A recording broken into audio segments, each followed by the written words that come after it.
Thank you very much. It's a pleasure to be here at Hillsdale College today before Hillsdale supporters and professors and students. And I want to say future employees and interns of the America First Policy Institute. We love Hillsdale. We love the competent and well-educated and hardworking students you're sending. Mary Claire Hamilton, who was an intern at AFPI, she's here today, and I can't keep track of how many Hillsdale students we're hiring, but please keep them coming. I've been asked to speak today about the importance of good intelligence, but I want to say up front that I'm going to talk about the bad and the good, because I think we have to understand the bad to get to and to promote the good.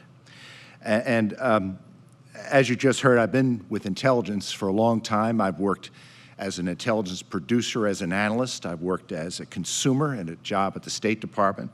I worked in intelligence production at the CIA. I've worked in intelligence oversight. So I've looked at intelligence from every possible angle. I think you know that intelligence is in trouble today because of allegations, some of them proven, of serious misconduct by U.S. intelligence agencies and personnel.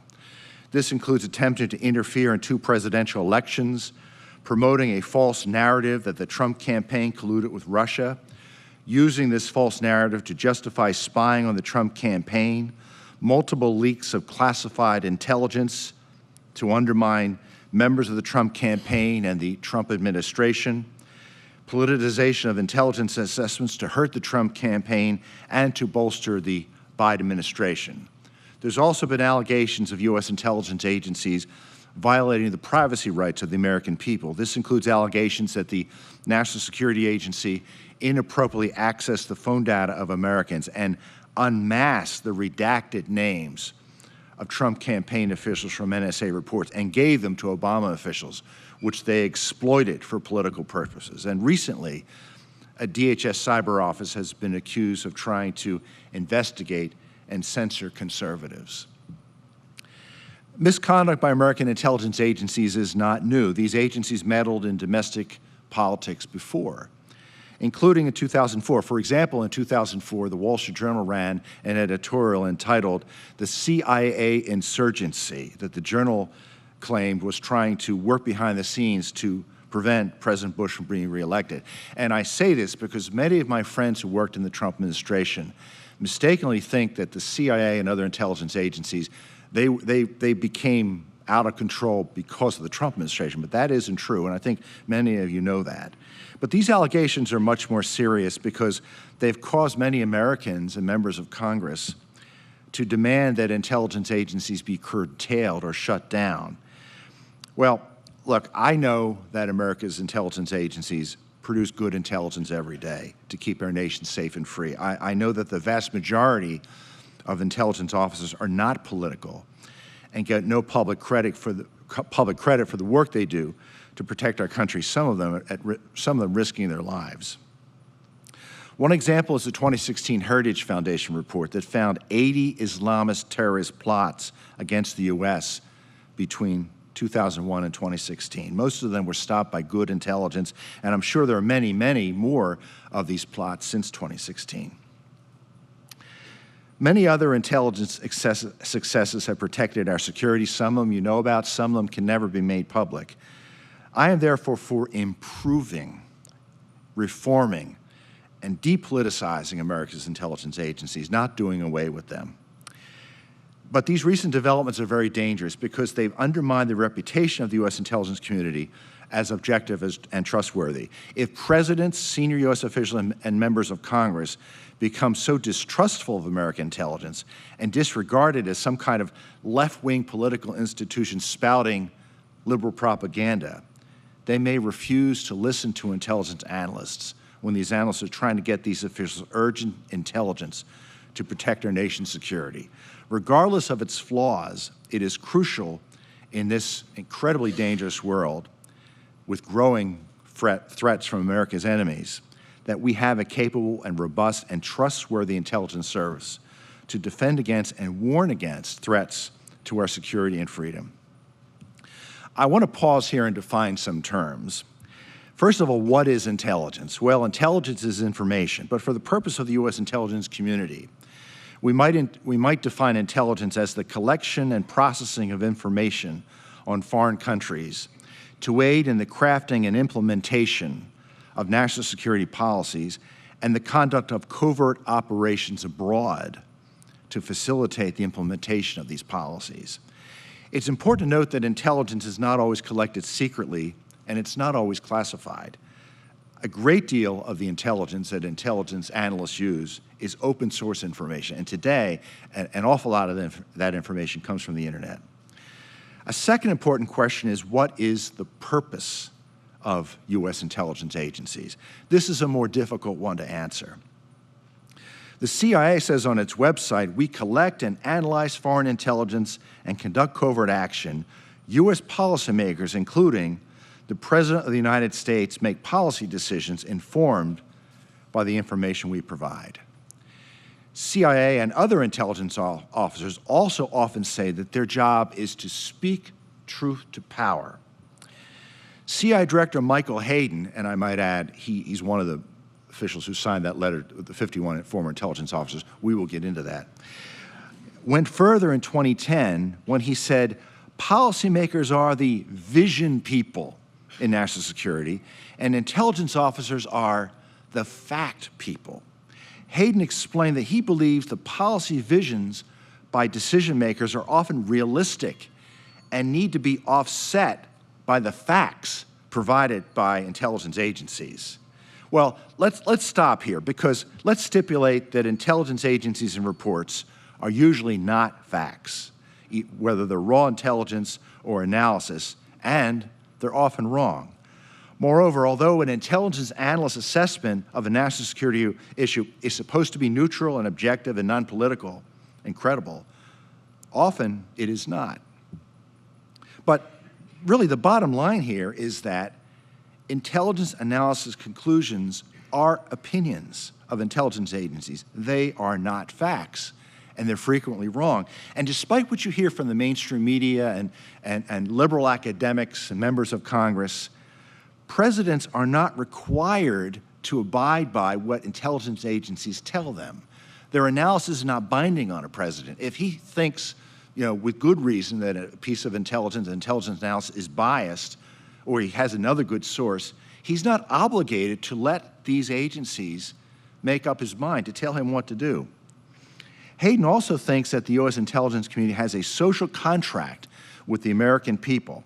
According to Hayden, this means U.S. intelligence agencies have to earn that trust by acting as our fellow citizens who expect us to skillfully, boldly, and always in keeping with the laws and values of our republic. Related to this belief, and this is sort of incredible, and this is something you hear a lot in the mainstream media, and you hear from many former intelligence officers, it's a belief that it's the job of U.S. intelligence agencies to adjudicate U.S. national security questions. This even includes a belief that U.S. intelligence agencies act as a check on presidential national security decisions. We saw this in 2019 when CIA Director Gina Haspel and Director of National Intelligence Dan Coates told an open hearing of the Senate Intelligence Committee that President Trump's policies on the Iranian and North Korean nuclear programs were likely to fail. I remember this well. President Trump was understandably angry at what Haspel and Coates said about his policies, especially because his staff was finalizing plans at the time for a second Trump-Kim summit in Vietnam 2 weeks later. As a result, Trump canceled unclassified intelligence hearings for the remainder of his presidency. They were, of course, resumed under President Biden. Concerning this incident, I believe unclassified worldwide threat briefings to Congress make no sense. It doesn't matter that intelligence agencies claim their testimony is unclassified. Make no mistake, these hearings are providing valuable intelligence to our enemies on what our intelligence agencies think, what their priorities are, what our intelligence officers think. And of course, members of Congress can't help themselves from using these hearings to grandstand before the television cameras and ask gotcha questions to trap and embarrass the administration and intelligence agencies. So I think President Trump was right. Unclassified worldwide threat briefings are an outrage, and they should be permanently canceled.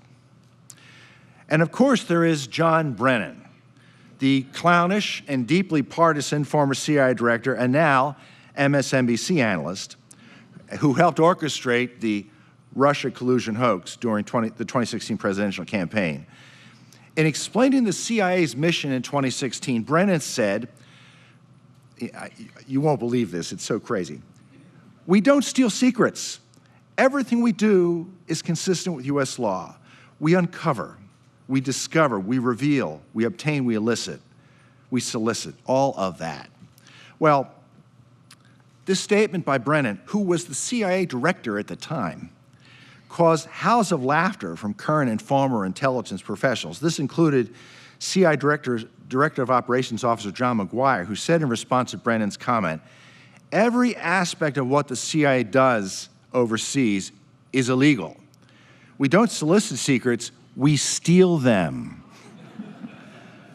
What does he call breaking into an embassy? It's absurd on its face. And you can insert your John Brennan joke here, but I'm not going to. Given what I just told you about these activities by American intelligence agencies, one has to wonder, what was their original purpose? Is it conceivable that the Truman administration, the former members of the Office of Strategic Services, the World War II predecessor of the CIA, members of Congress who founded the CIA in the late 1940s, would create a standing post-war civilian intelligence service that would try to act as a check on presidential power, meddle in presidential elections, claim it has its own social contract with the American people? Is it conceivable that President Truman would have agreed to a new intelligence service that would do any of these things? Well, of course, the answer is no. In his classic book, The Agency, The Rise and Decline of the CIA, John Ranelagh explained the intended role of the CIA this way. The agency has one main client, the President of the United States, who also is the agency's boss. Agency people are the President's men. Their basic job is to find the truth and to tell it to the President. Now, current law, which was amended in 2000, says something similar. It says the U.S. intelligence community's mission is to collect and provide information needed by the President and in the performance of executive functions, the Vice President, the NSC, the Homeland Security Council, the Chairman of the Joint Chiefs of Staff, senior military commanders, other executive branch officials, and as appropriate, the Congress of the United States. So let's be clear. The intelligence community works for the American people and Congress through the President. It's one main client. It is no business adjudicating or second-guessing presidential policies. It obviously should not be weaponized against the President and his administration or be used to spy on or intimidate American citizens. Today's intelligence agencies, to some extent, depends on the day of the week, have lost sight of their primary mandate to serve the President and sometimes operate so independently and arrogantly that they have been accused of being part of an unelected layer of government, sometimes called an administrative state or deep state. Now, my friend and colleague Sam Faddis, who takes an even more negative view than me, will be discussing this later in his presentation later today. I will say that at the America First Policy Institute, we are more optimistic. We are engaged in an ambitious project, the America First Transition Project, to help a new president in 2025 take our country back and get control of the U.S. government on day one of the next administration. For the U.S. intelligence community, this means depoliticizing the intelligence service by returning it to its primary mission of providing high quality and truthful intelligence to the President. Much of my remarks so far have been sort of negative, and it's talked about how U.S. intelligence has gone wrong, and I want to talk about how I think it's succeeded. I want to talk about some of my experiences. I was privileged to work for 19 years as an intelligence official. I was on detail to the DIA and state for about 6 of those years. My typical day as an intelligence analyst started by turning on my computer, reviewing all the classified and open source material that came in overnight, and if I saw something that was current and urgent and topical, I would submit them to be published in the President's Daily Brief or the National Intelligence Daily. I also would incorporate this intelligence into longer intelligence papers I was writing. My job also included getting out of the office, meeting with intelligence collectors, usually with the CIA Director of Operations and NSA. I also would meet with policymakers to determine what their intelligence needs were. This was a fulfilling job. I traveled, I met a lot of senior officials. I know that the work that I did played a role in crafting many important U.S. policies. And I received feedback from many officials, including ambassadors and from Presidents Reagan and George H.W. Bush. But this job had some challenges. Some careerists criticized Republican policymakers for attempting to politicize intelligence and claimed they would resist this by speaking truth to power. And occasionally I encountered pressure